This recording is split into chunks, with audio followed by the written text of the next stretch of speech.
আসসালামু আলাইকুম। আজকে আমরা ঈদের সালাত আদায় করেছি প্রায় 6টা 45 মিনিটে।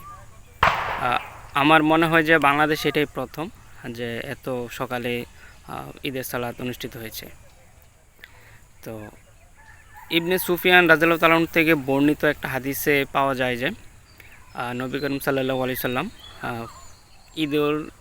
ঈদুল ফিতরের সালাত সূর্য ওঠার 25 থেকে 30 মিনিটের মধ্যে আদায় করতেন এবং ঈদুল আজহার সালাত হচ্ছে 10 থেকে 15 মিনিটের মধ্যে আদায় করতেন।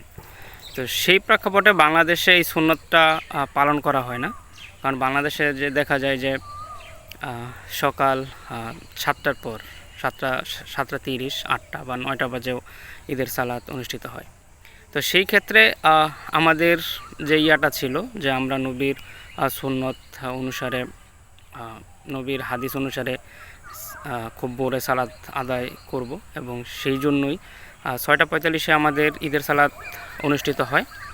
তো আমরা আশা করব বা আমরা আশা করি যে এটা একসময় বাংলাদেশের জন্য একটা আদর্শ হবে, যে বাংলাদেশের মানুষ সহি সুন্নাহ অনুসরণ করে খুব ভোরে সালাত আদায় করবে। অর্থাৎ ঈদের নামাজ হচ্ছে খুব ভোরে পড়বে। ঈদুল ফিতরের সালাত হচ্ছে সূর্য ওঠার 30 মিনিটের মধ্যে এবং ঈদুল আজহার সালাত হচ্ছে সূর্য ওঠার 15 মিনিটের মধ্যে আদায় করবে।